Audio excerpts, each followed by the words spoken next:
Welcome to The Fine Print, the podcast where experts at Succession Resource Group unpack the latest industry trends, recommendations, and observations for independent advisors managing their practice, with no fluff and hopefully a little entertainment.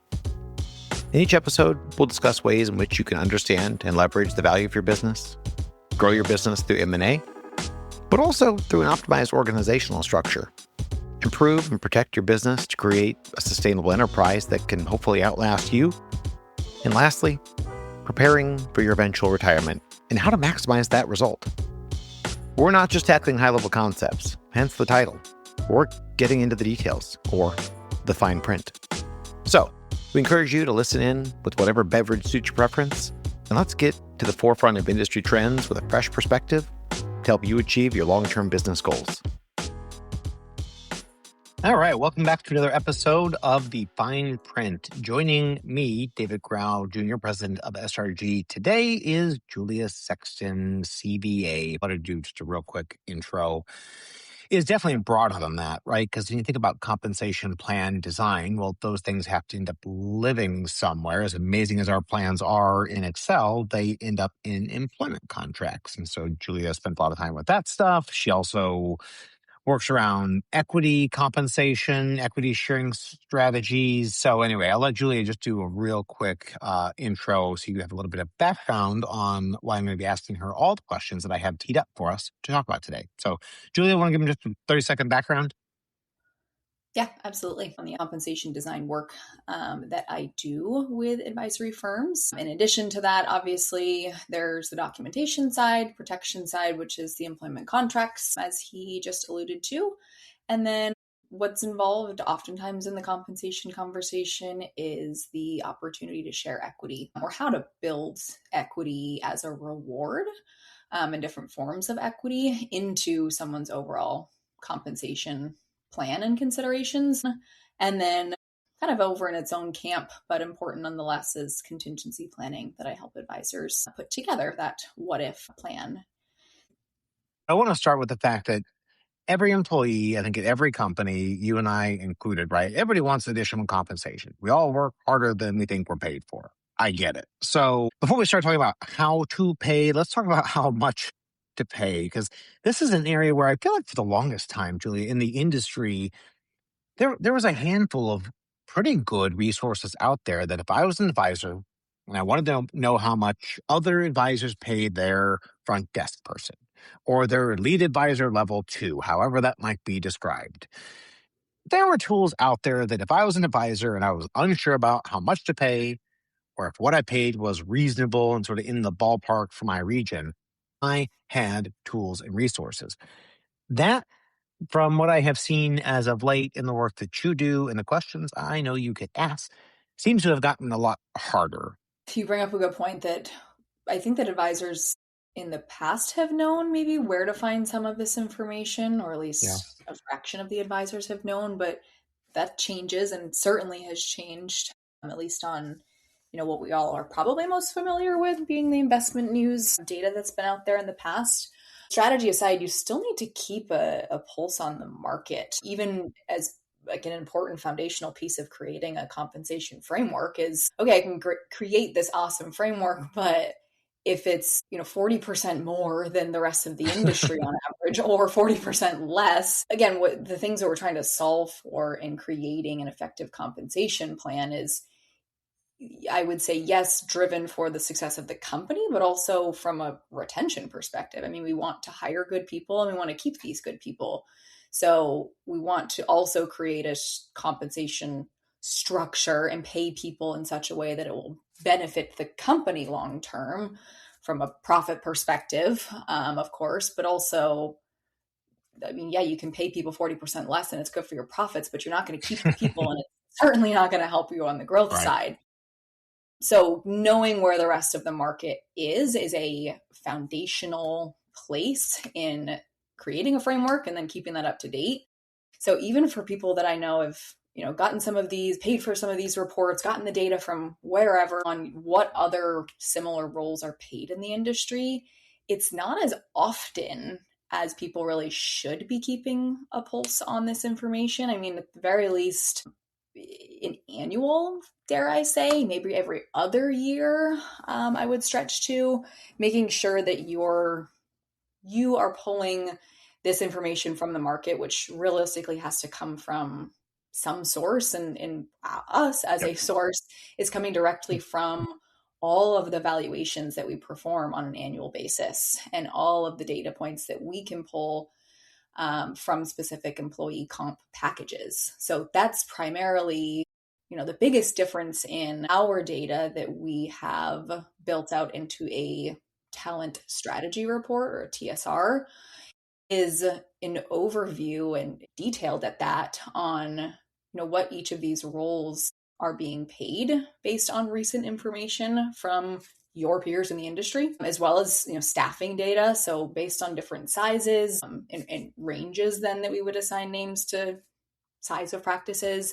What's the average practice for a firm that's 5 million in revenue employing for advisors versus support staff? These will help you from, of course, a planning perspective to keep a check on what are my peers looking like and operating like, and what about as I'm continuing to look ahead and grow over the next couple of years? Maybe that puts you into the next range or tier of the practice size.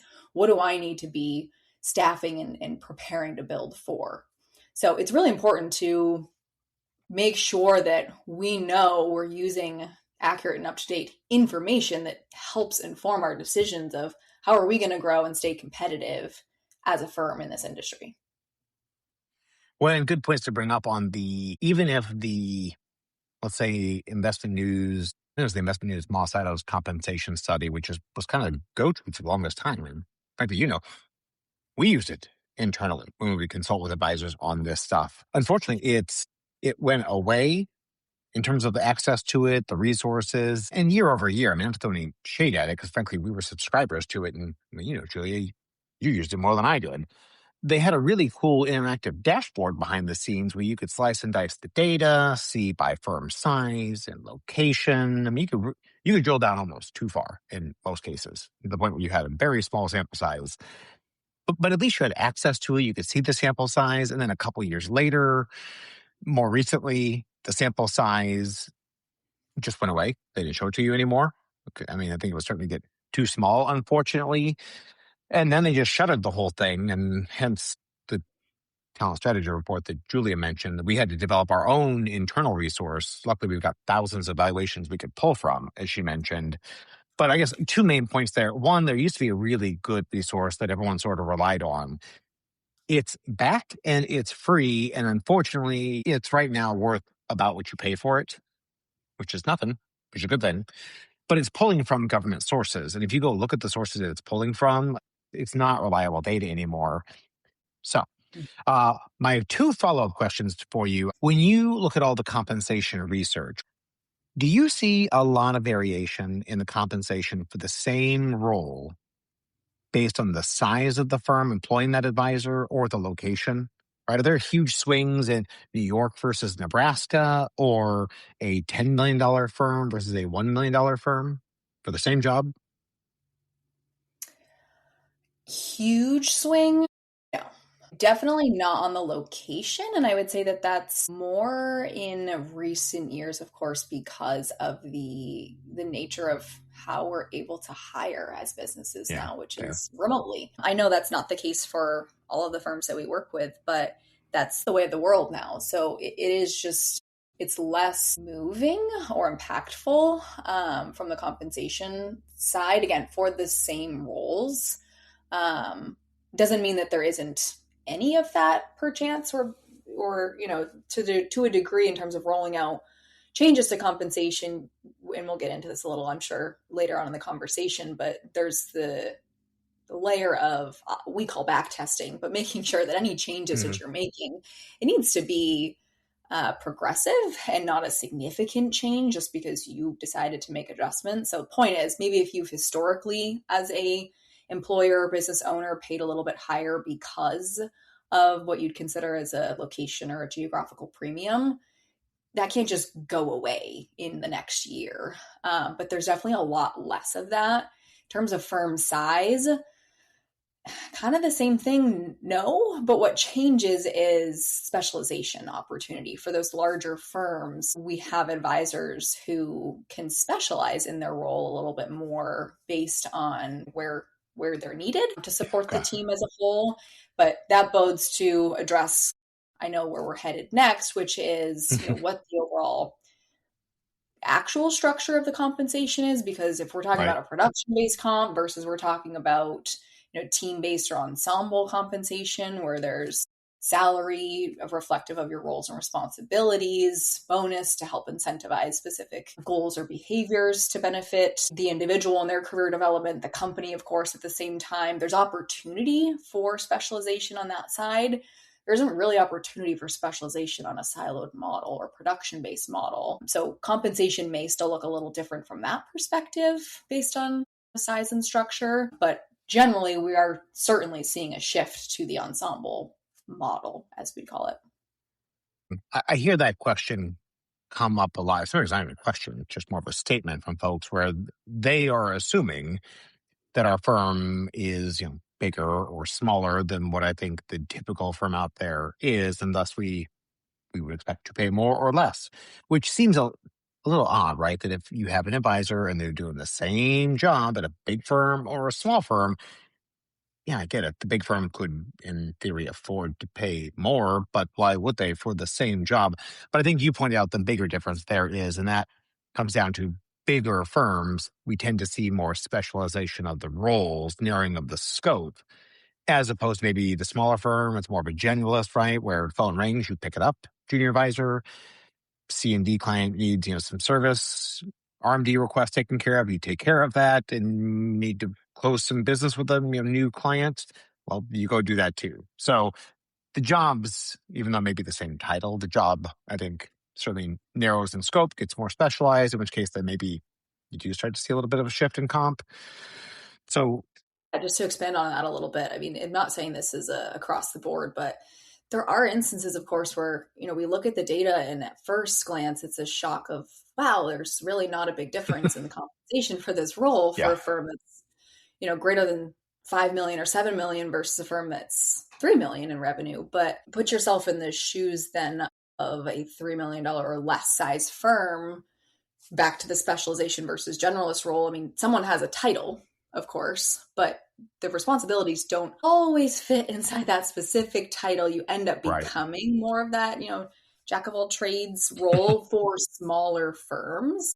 So you end up Yep. needing to make sure that you're compensating your employees at the end of the day, regardless of their title or their role misalignment potentially, appropriately for what they're doing. So now we have a title, but we have an actual comp reflective of the responsibilities. So there always can be some misalignment, not like intentionally or maliciously, just a matter of smaller firm, you just more people wear more hats, or the same people wear more Right. hats than a larger firm where you have more people that can actually wear these individual hats and specialize a bit more. So we do see comp and in a lot of instances more consistent, but it's even a matter of the smaller firms may actually be paying a little bit more Right. because they still have to get the work done, especially if they're growing fast, but they just have less people.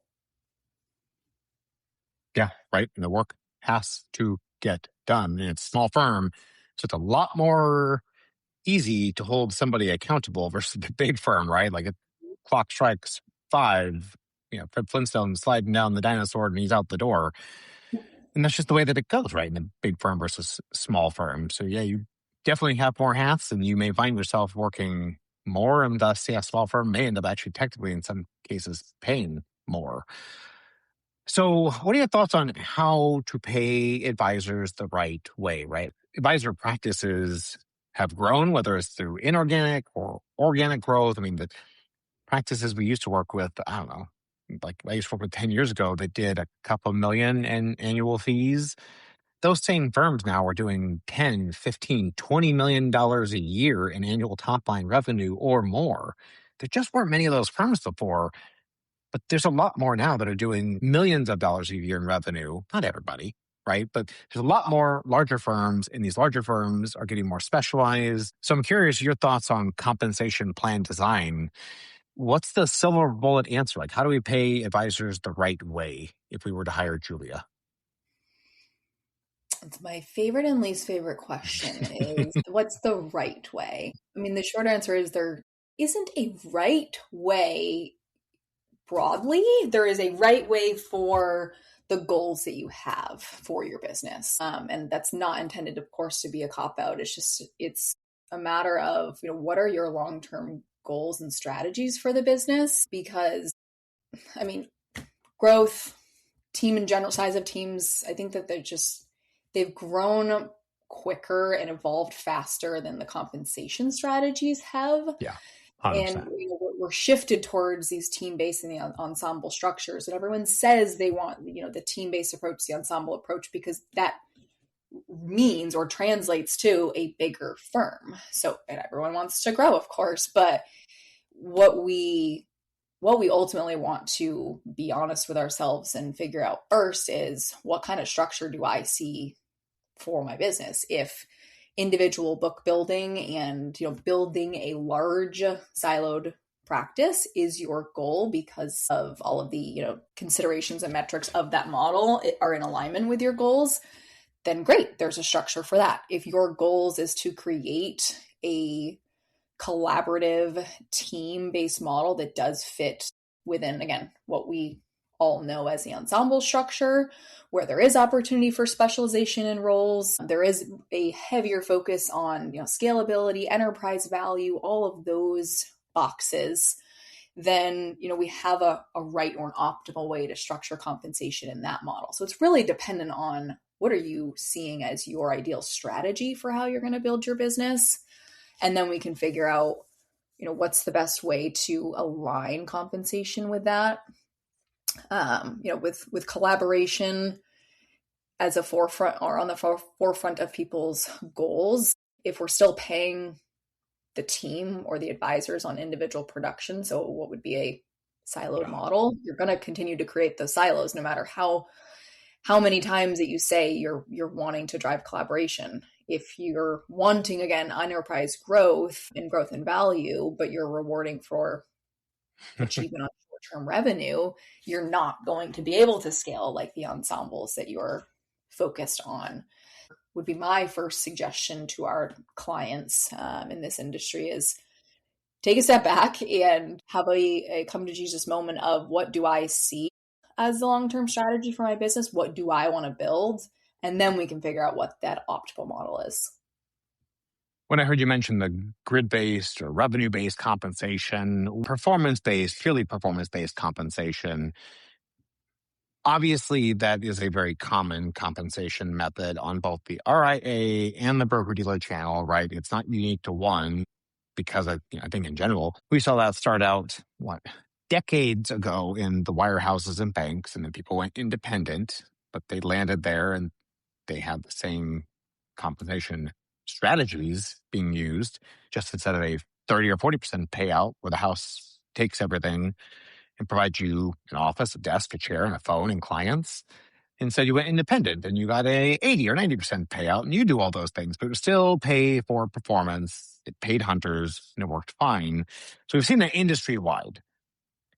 But do you see in today's world, is there still a place for grid-based, revenue-based comp, or does it just generally create the wrong incentives in your mind? In probably 95% of the teams that we talk to and we hear, maybe not even our clients yet, but out in, I'll say in the field, at Mhm. conferences, at events, the goals are to create and work as a team and create collaboration amongst the team. So yeah, when production-based compensation exists there, you're not going to accomplish those goals. So I think that there probably are, of course, as we know, some firms out there that do want to kind of foster individual books of business, just kind of under one Mhm. team name, one umbrella.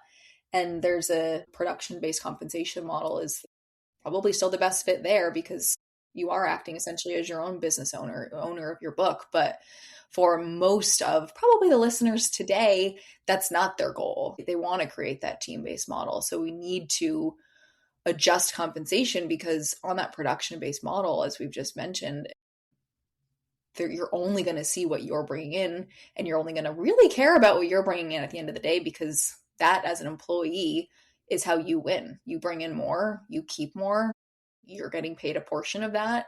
So who cares what Jerry's doing over here in his business until Mhm. I have an investment in more directly impacted.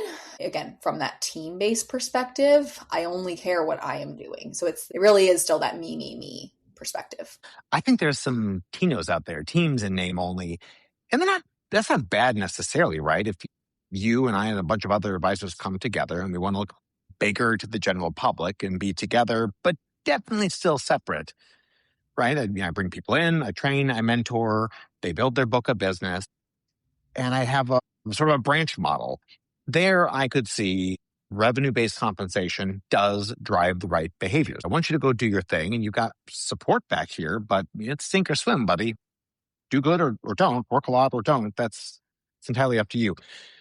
But you're right. When you bring that compensation model into what is supposed to be a truly integrated team where we all work together, rising tide lifts all boats, it just seems incongruent, right?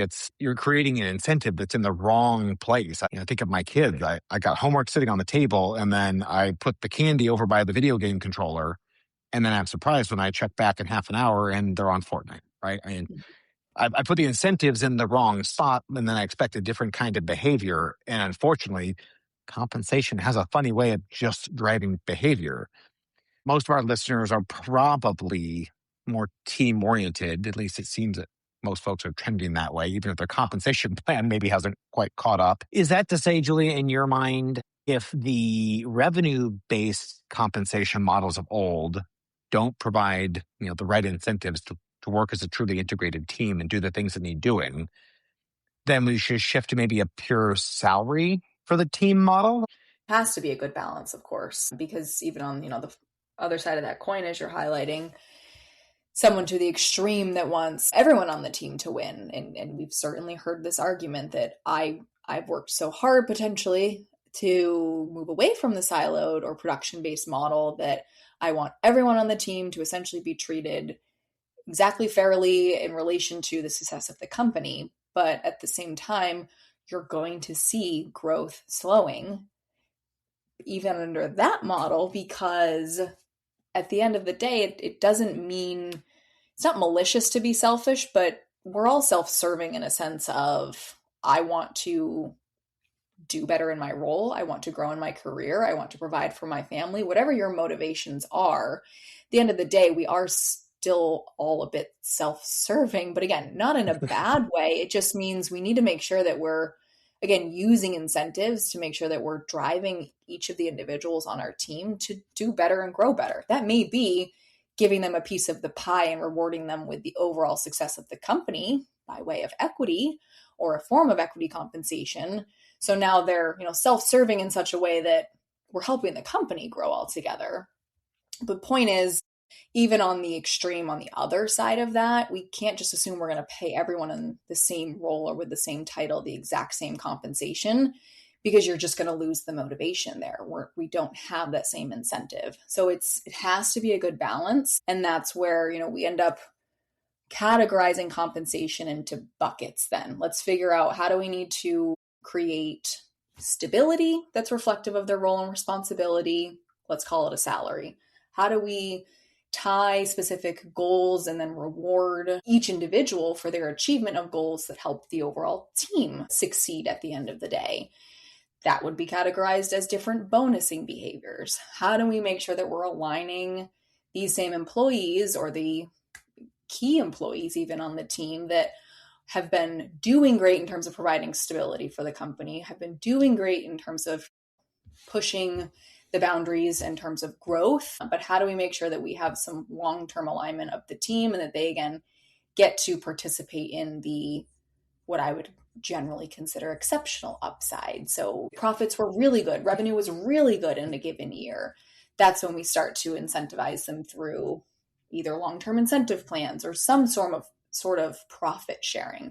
But there has to be buckets then in terms of how can we create stability, continue to drive forward and grow as a team, but make sure that you as an employee know what your impact is, how you add value to the team so that you are continuing to grow as an individual for the benefit of the team. That all sounds very complicated, Julia. Why can't I, if I'm an advisor, just do a revenue based payout? I assign the person on my team 100 households to service, and I give them a 45% payout, right? I've seen peers be successful and sounds a lot simpler than everything you just described. Why not just do that? I mean, and a lot of people still do choose to do that because not only is it easier, as you've just alluded to, but it's what's familiar. What I just described is Yeah. just, I mean, you can call it more complicated, and maybe it is, but it's just less familiar. So no one generally wants to step outside the box of where they feel familiar, especially as something with something so impactful to your team. But what what you have to realize, I would say, is in being honest with your goals as a company and what you want to drive towards, if it's scalability, if it's growth, the combination of, not every advisor creates value in the same way. So allowing your team to really focus on what they're good at and encouraging them to focus on what they're good at is that's what's going to help you move the needle. That's what's going to help you reach your goals as a company. So creating a structure that allows someone to win at the end of the day as an individual is allowing them to focus on what either they do best at or like the most about their role. So that's when we can get into the Yeah. specialization of what we've thrown around as terminology today, hunter versus farmers. If someone's really good at hunting, hell, let them be a hunter on your team. There's less of them. They're out bringing in the new business. They might still be good at servicing assets, but that's not what brings them the most reward and value in their role. They want to be out in the field bringing in the new business. Bring in the new business and have someone on your team who's really great at servicing those assets. They'd be your farmers. Maybe your farmers have no interest in bringing in the new business. If they didn't have the opportunity to continue to grow in their career as just a farmer, they're probably going to slow their own personal growth, not only the growth for the firm. So making sure that you are creating also a compensation structure that helps your team be better at what they're doing is really important.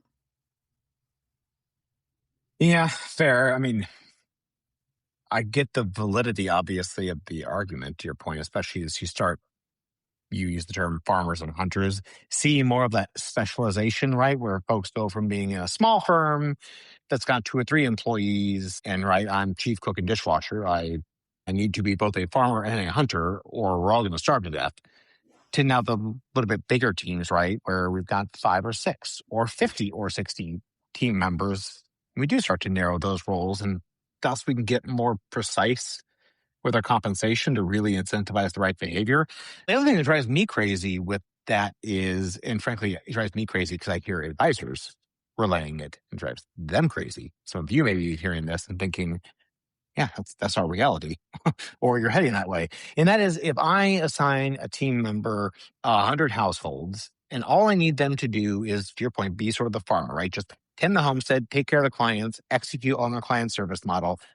I don't need you to go elephant hunting, bringing in new business, developing COIs. Like, you don't have the skill set or the desire, frankly. So just take care of these 100 households. Make sure we're not losing them out the back door as fast as I'm bringing them in the front door.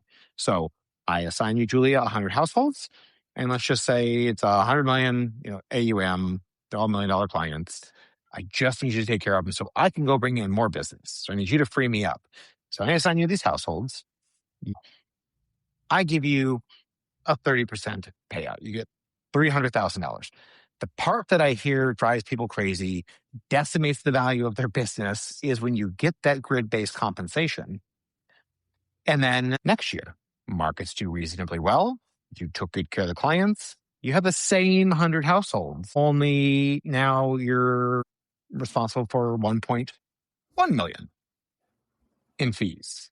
And then the following year, fast forward, 7, 8 years of just modest appreciation in the markets. And all of a sudden, to take care of the same 100 households, generally the same level of complexity clients, right? Like, they didn't magically inherit tens of millions of dollars, and all of a sudden you're getting paid double to do the same job. I can't see a world where that's sustainable. Has that come up in any of your conversations, or people shying away from the grid-based, revenue-based models? Yeah, I would say that's anyone that's coming generally across my desk in a grid based model that's kind of in a point of urgency to change that is either someone who's exactly at that point of realization or inflection, Yeah. or Okay. they see that coming in that, once compensation becomes a larger number without the added workload essentially or complexity, it's harder to rationalize why that's happening. So being able to then figure out, okay, if the workload's not changing, if the household in theory wouldn't be changing significantly, but my payout is, it's harder to create efficiencies and scale in the business. So Right. you're literally going to put a chokehold on your margins if your entire team, especially as they continue to grow and succeed, which you want them to, continue to do that. And even if that payout never changes, because good luck convincing them to lower the payout or having the conversation with them and keeping them. Right. So we then are at that inflection point, as I mentioned, to make a change. Let's figure out how we, maybe not cut their compensation, because again, good luck keeping them. At that point, you've made commitments. But Right. it's a matter of making adjustments for the future, not only just from a profitability perspective for the firm, but also, again, I've made reference to a few times their career development. Same thing goes for fast forward 5, 10 years down the road. Good luck convincing them to buy in and become an equity partner when now they're Uh-huh. making more than you as a business owner, because you as a business owner, sure, you get the top line revenue and that 60% or 70% payout that we just mentioned in our example, but then you pay all of the staff, pay all of the operating expenses, you get the leftover. So there Yeah. are literally instances in teams that I've worked with where the top advisors are making like a heck of a lot more than a business owner, when that doesn't mean that they're doing more work or better work. And then at that Yeah. point, you had a long-term goal of offloading an internal succession plan. That's a hard convincing factor to have buy in and possibly take home less because they've become an owner. Right. Well, and to your point, even if the advisors aren't getting paid more than the owner, conceptually they're getting paid better than the owner no matter what, right? Because you're right. The owner might get paid the most in many cases, but they always get paid last. If I'm an advisor and I get a percentage right off the top before any of the other headaches that we call a P&L show up, I mean, yeah, good luck trying to convince me to buy in and trade my percentage at the top line. It's very simple. For a percentage of the bottom line that is definitely more nuanced, more complex. And honestly, I mean, when you think about a service-based business, it's pretty hard, borderline impossible, to have a cost of goods sold. If you think about your P&L, most of you won't even know what I'm talking about in a P&L because it's not on your P&L, because you don't have a cost of goods sold, because you don't have product that you sell or inventory. But about the only way I've seen advisors end up with a equivalent cost of goods sold on the P&L is by virtue of having revenue-based, grid-based payouts, or maybe referral fees into perpetuity, which do about the same thing, right? Just it's dollars right off the top before we even start the day, which just is not helpful for valuation. But if today's multiples of earnings are going to be somewhere in the range of, let's say, 8, 9, 10, maybe a little north of that in some cases, if I pull $300,000 out of the top of this machine that you call your company, and that doesn't ever make its way to the bottom, I mean, times 8, 9, or 10, and that is a huge amount of value lost. So it's definitely worth revisiting from a succession perspective. Problem is, to solve that equation in that model, I would reduce your percentage payout. But the counter argument to that is from the advisor, well, wait a minute. So you're telling me the more fees, the more AUM I service, the smaller percentage I get? Not a chance, right? Like, that is not something that you would expect your employer or founder to tell you as an advisor. The more you manage, the smaller percentage you get. Like, it just doesn't happen. So you got to start thinking about shifting gears. So some of that jargon I've heard you use and I used it, but we haven't really defined it. Farmers and hunters, right? I mean, we got to put labels on things.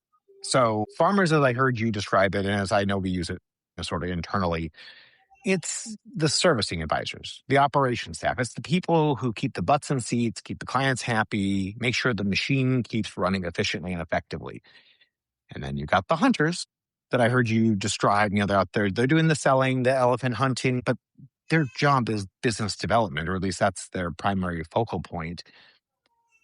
And one isn't better than the other, frankly, right? If you have a whole team full of hunters, you're going to be losing clients out the back door. Maybe not at the same cadence you're bringing them in the front door if you have good hunters, but you need probably two or three or more good farmers to tend the homestead, take care of the clients for every good hunter that you have on your team. And as you have articulated some different compensation strategies to drive behaviors for a farmer versus a hunter, let's say they have different skill sets. Would you design the compensation plans differently, or do you keep the compensation plans the same and the hunter just ends up earning more through the variable comp because of their skills? No, they're definitely different variations, and again, Okay. that goes back to your example of providing the right incentive and putting the candy next to the video games versus next to the homework. If the opportunity to earn more compensation is through behaviors that a farmer would be incentivized, keeping assets, servicing those assets, maybe a focus on like net flows, for example, where there's a measurement of how are you servicing. We're looking at the overall satisfaction rate of you as a manager of those assets. If that's how you're going to earn more compensation and that's where we have a magnifying glass, why would you be incentivized to continue to go out and bring in new business? Now, in that example, net flows, of course, if you're bringing in new business, that net flows number in theory is going to be going up. So it's not that it's completely Right. detached, but if alternatively, if we wanted someone to really step into that hunter role and that's where they've been winning, we don't want to put a magnifying glass on the net flows necessarily. We want to put a focus on what are you bringing in for new assets. So let's shift that to just the new assets coming in. The farmers, because in theory, those hunters bring it in, hand them off to the best servicers, the best farmers on the team. They're going to win, those farmers, in terms of compensation because now they're having additional assets that they're managing from what the hunters have brought in. So we want to shift the metric in which we're compensating these two specific roles where there is that area for specialization so that we can reward the hunters for the exact behaviors that we want them to do more and do better on. And the same would go for the farmers.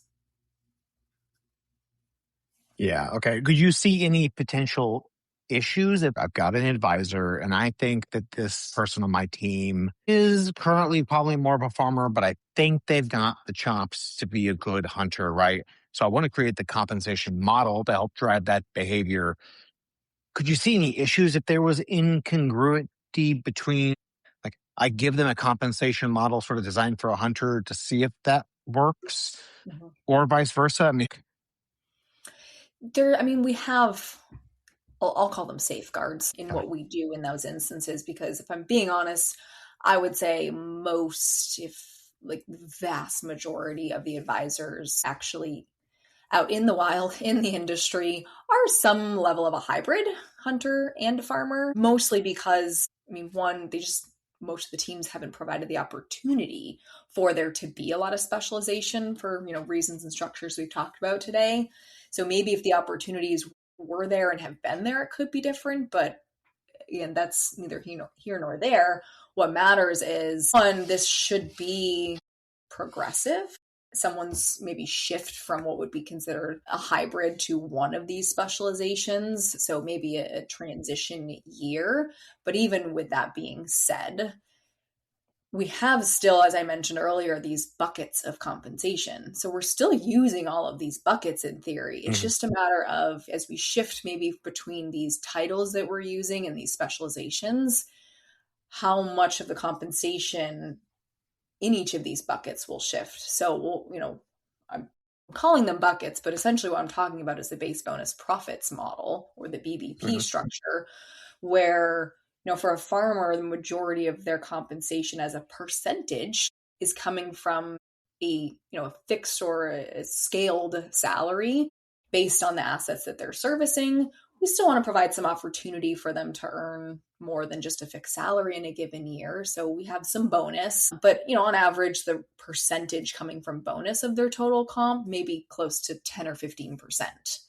For a hunter on the other side, we have a fixed portion of their compensation still, because at the end of the day, they're still a valuable team member. They may be doing other things that we would categorize as, advisor responsibilities, but we want to, again, put more of a focus on the growth aspect of their role for the team. So we now have a shift in how much of their compensation is coming from the base versus bonus. That bonus on average will jump up closer to 30%. I mean, certainly could be more if they have great years or a very effective hunter and bringing in a lot of new business, and we're bonusing off of that new business.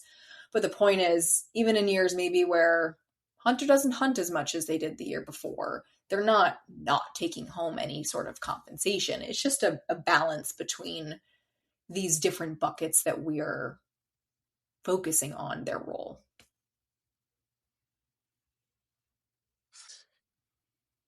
With a hunter, the idea is, if we put that label on somebody, right? We have decided, they have demonstrated, probably a combination of the two, that they have the skills, they have the propensity to be successful. I would say probably smart to limit the amount of clients and households that a hunter is servicing, right? Because my guess is you probably don't see a lot of pure hunters, right, Julia, where all their compensation comes from business development activities. Is that even a thing, or is it sort of a hybrid in most cases, Yeah, even for the certainly not a hunters? thing that I've seen. Even if we Okay. have in the past given, hunter titles, Yeah. there's, again, it goes back to my first point that I think most are hybrid. It's just, are they more farmer or are they more hunter potentially, or is it Right. pretty split? Yeah. Okay. That's what I suspected just from days of you and I working on this stuff together. It's been a while. So I'm curious if anything had changed there. But yeah, I mean, at the end of the day, if you have a hunter with a farmer's compensation model, you could inadvertently saddle them with 100, 200 households. And even though they may have the skills to be a hunter, they won't have the time to go demonstrate and get the wins, which they're going to be frustrated with, right? Because they think they have the abilities. There's probably a component of their compensation that would reward them better if they could do it. And it would be a win for everybody, but they simply lack the time. Same thing, right? Go the other way with it and say we've got a farmer who we build the variable component where they're going to get a pretty hefty bonus if they can bring in some new business. And instead of servicing those in households, they're out there trying to do business development. And guess what? They're not doing very good at it. But the compensation is driving them to give it the old college try. And now we're just all sort of frustrated. So you've used that term hybrid, but I would also say if you focus on people's highest and best use of time, there really isn't a hybrid, right? Like, you're either a farmer or you're a hunter. And if you're a hunter, you're probably going to have some farmer duties and activities for sure. And if you're a farmer, you're going to have some hunter activities on occasion. So you want to make sure that the variable components are there. But I do think it's important, number one, to weight those things like you said, but two, to just own the labels and don't take the easy answer and say just, oh, everybody on the team's a hybrid. But people can change their labels. At the end of the day, if you land people's compensation in the middle, I think you're going to be frustrated with the results. And if you're not, the team member will be. And if they're not now, they will be eventually. So you do a lot of this compensation plan design, Julia. I know you put people into the farmer category, develop those models. You do the same thing for the hunter version, and probably even begrudgingly, occasionally create the hybrid structure. If we think about current compensation plans, they show up on your doorstep, you work to evolve these things. Are there any kind of cool, I'll say 2.0 features, as you're helping evolve these compensation plans that are simple enough that you could share or talk about them now that advisors, teams listening might not be using? Yeah, off the top of my head, like one of the features that we build into most of the plans that I work with teams on that It's a simple one, but it's when you take a step back, it really it's kind of a wow factor of something new that you haven't had structure around. Maybe it's been in practice, in theory, but the idea of holding. We'll talk about advisors and focus on them for a minute, but this can be applicable to operational support staff as well. But holding your team of advisors, for example, to the same core standards. So call it your company brand standards, call it some other category of behaviors that you want to make sure are happening on an annual basis. So what would naturally fit into, I'm paying you a base wage for your role and your title, your responsibilities, so I expect you to uphold those. We're not talking about, extreme or stretch goals that probably aren't going to happen, but it would be nice if they did. No, we're talking about following company pricing policies. If you have a requirement Yeah. to attend 2 training meetings of their choice throughout the year, it's those types of core standards that we then use as essentially eligibility criteria to earn these additional sources of income. So bonuses. I mean, you want to bonus your team at the end of the day because they've done great work. They've helped the company in significant ways. So you want to reward them and be able to reflect on a great year that you had. But if we're setting these incentives, let's consider maybe the opposite side of the coin, or a worst case scenario of you're going to pay your advisor a really big bonus, as you use as an example, for bringing in a bunch of new business. Well, I'll tell you how I can get a bunch of new business. I'm going to discount the heck out of the fees. Again, some of these examples are maybe a little silly because there's probably a bigger concern of them on the team in the first place if someone's acting out that legitimately. But in all seriousness, we want to make sure that we're holding everyone to similar standards so that if there is a year or a reason that they haven't met these very bare minimum expectations, there are actually consequences. You haven't made commitments that you would be feeling stuck in. And my examples are kind of a worst case scenario. Yeah. So establishing eligibility criteria to earn the opportunity to make a bunch of money throughout the year for doing good things, but also being able to adjust those rewards if you needed to based on like the actual reality of the year or the performance. Well, I So thought that's that eligibility example you gave is, a little tongue in cheek, but I've definitely heard advisors, teams, founders complain before that they've got people on the team that just aren't sticking to the fee schedule. They're making concessions, to your point, and sometimes that's just younger advisors not really understanding the true value the firm provides for the fee being charged. Sometimes it's just lack of confidence. Sometimes, to your point, it could just be to get the client to say, yes, I want the win, I want the compensation, and a percentage of something is better than a percentage of nothing, therefore. And you could just tell the owner founders are frustrated, right? When they see that, well, this advisor on the team in the book they manage, average fee is, 65 basis points. This one, and they shake their head before they even get to it, is at 55 basis points. You think, okay, so different size clients? Nope, same size clients, on average, just this one just keeps adjusting the fees. Like, well, that becomes part of the eligibility criteria. And guess what they won't do if they are no longer eligible for their bonus, despite having brought in 15, 20 million in new net flows?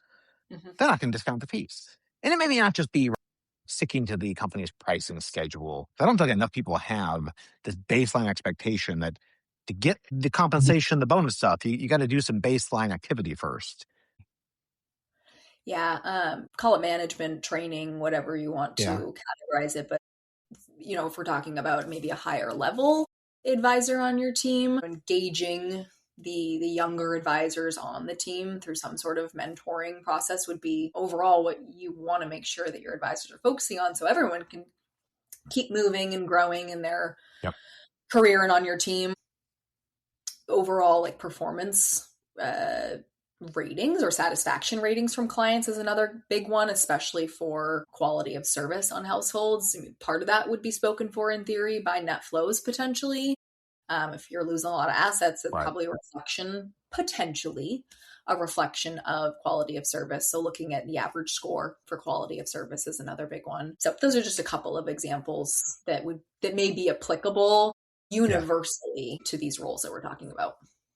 Well, I think the satisfaction score, to your point, might be a better measure for advisors listening than the easy answer would be net flows. Well, if they have a mostly older, more mature book with RMDs and then just in the distribution phase, they could be kicking butt on your client service model, maybe even improving it.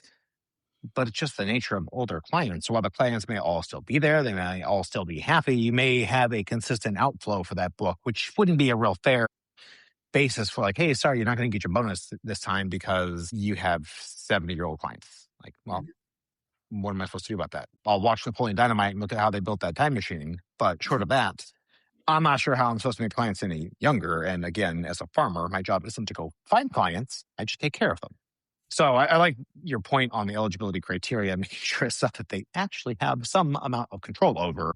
I know one of the other things you have built into the plan more recently, and I think it's an important one, right? As you think about career progression for people on your team, is as your team members progress and they move to different, job titles and probably compensation bands within your career path, starting to raise the minimum on the clients that they are assigned to be servicing, right? The problem is in those old revenue or grid based compensation models, people just hoard, as you should, right? I get paid a percentage of revenue. And so these small accounts are just kind of pennies from heaven. They don't take a lot of work. No, they don't produce a lot of revenue, but it's still counted in my revenue or AUM that I service, and I get a percentage of it. So I'm not letting go of anything. How are you addressing things like that?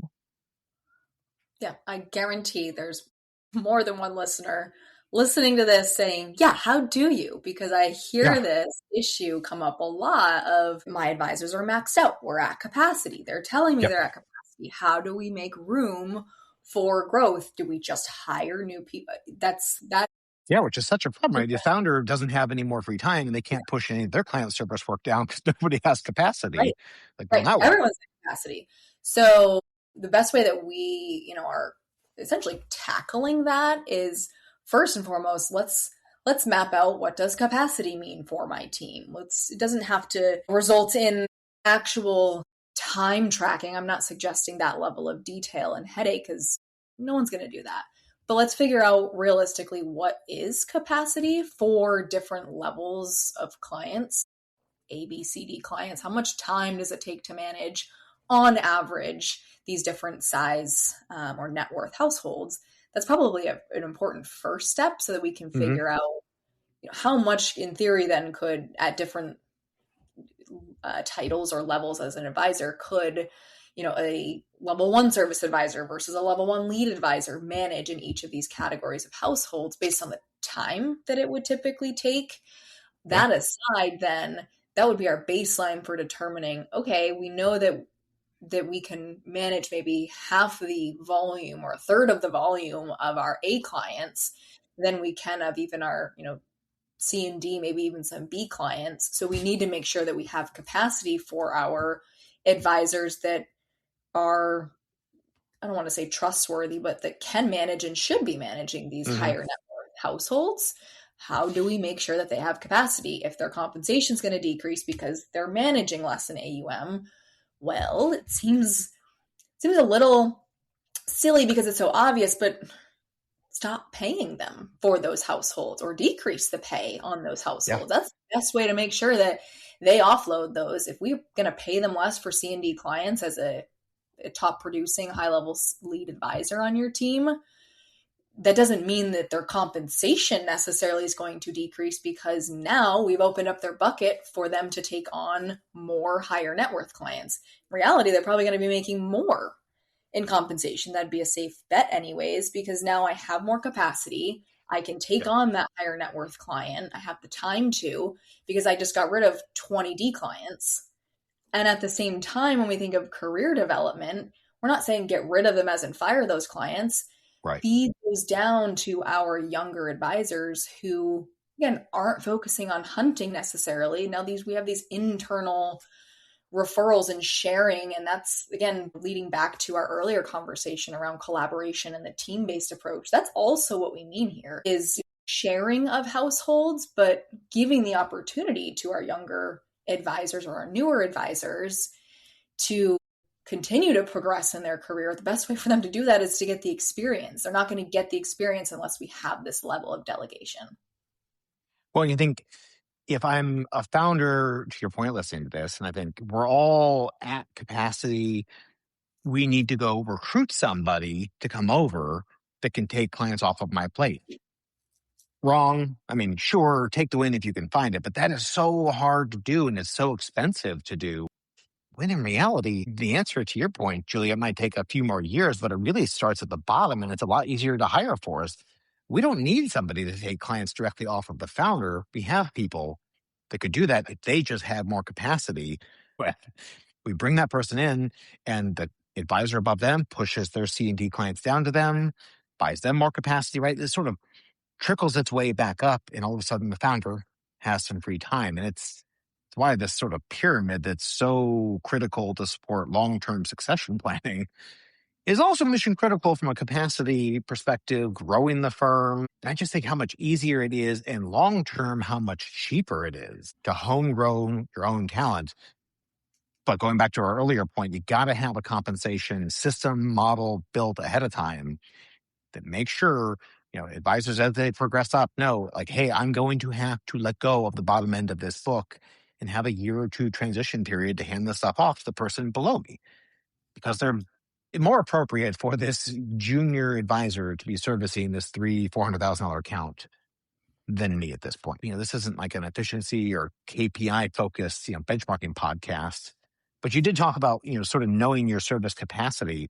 I am not surprised, but kind of surprised at the same time, the number of advisors, that I've got as friends and colleagues that I talk to, that they could not tell you the amount of hours on average it takes to service an A client, a B client, a C client, and a D client on their team. It would be almost impossible to really estimate the capacity of your team if we can't figure out, all right, with our current client service model, client appreciation events, meetings, virtual, in person, like what does it take to execute our client service model per hour per year? All of a sudden, you're left wondering, oh my God, like how is my team even managing to service and do all this work? They are. So what are they spending their time doing? Compensation is a tricky one, right? Like even if people's pay goes up, if you change the compensation model, nobody likes change. Good change, bad change. Most people don't like it. They don't handle it well, but you deal with this shit all the time, Julia. So how do you work with teams and suggest they redesign or roll this stuff out and do so successfully? So how do you get adoption on these things? I'll answer that first from an assumption that we're talking about the majority, which is a safe bet Okay. for the purpose of this conversation, because there's always the outliers that, Sure. there's just misalignment in compensation on a team. And we just kind of categorize an individual or two typically as kind of living in their own camp. They're an exception. It's difficult to align them with everyone else that we're talking about, or maybe a future plan that would be rolled out for new hires. And we end up with some legacy individuals. But I mean, that is the exception, luckily. What we really want to focus on is what I mentioned earlier, and what we do is aiding in the back testing, meaning let's look at what your team actually made for total take home to know, okay, if we have this new structure, now we're splitting their compensation up into buckets and scaling salary based on the AUM that they're servicing, but in ranges rather than payout percentages. We have additional bonusing opportunities and participation in a company profit pool. Change to structure. What's that output look like? And how different is that from their compensation last year, assuming that they're managing or doing the same exact role? Significant difference, of course. Let's figure out where our levers are in some of these adjustments and in these buckets so that we can find a more reasonable, I say, offload or sunset to old model and onto new model so that it, to your point, doesn't raise the question. I mean, you're probably or shouldn't not mention the change in compensation in the first place. But the point is, if you didn't, tell them that there was a change in compensation or the structure to it, you want it to feel like there isn't a change, of course, unless, of course, that's intentional. So with that being said, we certainly help in the back testing to make sure that that can happen. And there's definitely calibrating that can be done in this, the general form and framework of the structure that we're talking about today, to then let's make it fit for your team. We know that your team is different than the firm next door or halfway across the country. There's, of course, some similarities, though, in the industry. So we're going to take the overall framework, but then let's make sure that it works for your team. So fair to say in some cases, you may not even sort of force mass adoption right out of the gate? Yeah. I mean, as much as it's probably something that you've been scratching your head at as an advisor or the business owner and how to make this work, I'm not a magician. We can certainly do our best. And what we want to typically solve for is what's going to be most applicable to the majority of the team. Or let's figure out what's the new structure going to be for my next generation, depending on, the age of the team that we're looking at for you. So there's certainly cases where we may categorize, certain areas of a compensation package or just individuals as legacy model, because everyone else's compensation would change significantly if we tried to match theirs. And it's typically because it's too high, because again, we're coming most of these cases off of a production-based model. Yeah. Okay. Right. Well, and the goal, obviously, of redesigning this compensation, even if, to your point, you do the back testing and maybe relative to everybody else in the industry for a similarly positioned firm and role, your people are paid more. Well, we can still take the core model, do the back testing, calibrate it to adjust it up. And even if you do still end up paying more, maybe your people are worth it.